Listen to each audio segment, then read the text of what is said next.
Assalamualaikum warahmatullahi wabarakatuh. Sampurasun, salam sehat untuk semua warga Jawa Barat dan Indonesia. Ada berita baik, selain kulit manggis ada ekstraknya, kita hadir vaksin di minggu ini. Jadi vaksin sudah hadir dan seperti kita ketahui yang merespon vaksin selalu terbagi dua. Ada yang merespon dengan rasional, berpikir ilmiah, berpikir yang baik. Ada juga yang merespon dengan emosional, merespon irasional, tidak percaya, tidak mau, dan sebagainya. Biasanya mereka yang tidak percaya, tidak mau karena tiga hal.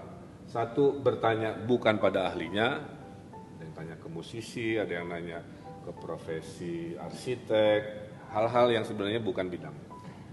Ada juga yang terprovokasi di WA, di media sosial, dan juga ada yang kena korban hoax. Rata-rata pasti karena tiga ini.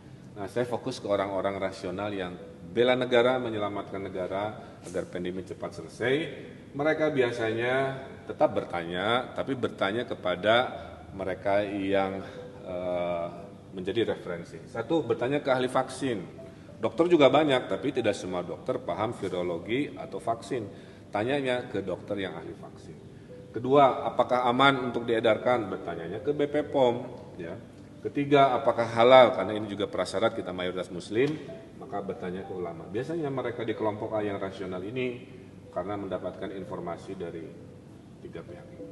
Nah, intinya akhir pandemi ini itu kalau orang sakitnya sembuh oleh obat atau terapi, orang sehatnya kuat oleh antibodi dan vaksin. Nah, ini ada video animasinya, silahkan lihat ya. Nah, di dalam video animasi ini kita bisa melihat bahwa antibodi akan muncul karena vaksin itu adalah mengambil satu bagian dari virus yang dimatikan, dilemahkan, disuntikan ke badan kita, seperti saya sebagai relawan, kemudian seluruh tubuh merespon benda asing yang masuk ke tubuh kita dengan menghasilkan antibodi. Nah, itulah yang diharapkan dari vaksin yang sekarang kita lihat di animasi. Nah, vaksin yang ke Indonesia terbagi dua.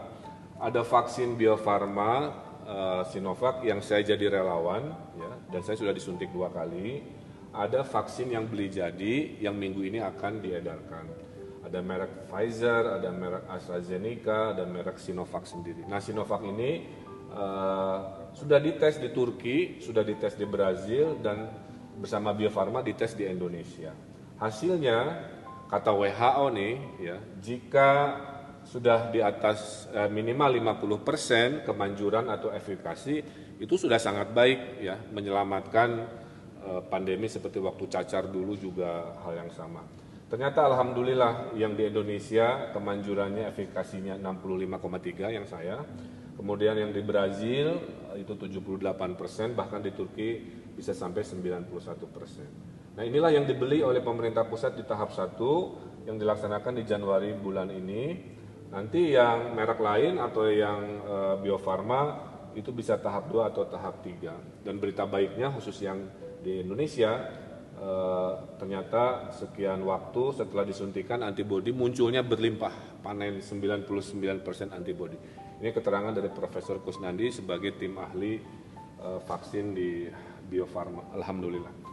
Kemudian, nah sekarang besok lusa vaksin tahap 1 itu kan pertanyaannya hanya 2. Mana fatwa dari BP POM bahwa itu oke secara klinis? Sudah keluar tanggal 11 kemarin, emergency use authorization, ya, sudah keluar, berarti siap diedarkan, boleh disuntikan. Kedua, sudah ada fatwa dari MUI juga 11 Januari yang menyatakan halal. Jadi mereka-mereka yang masih ribut urusan halal sudah dari MUI, ya.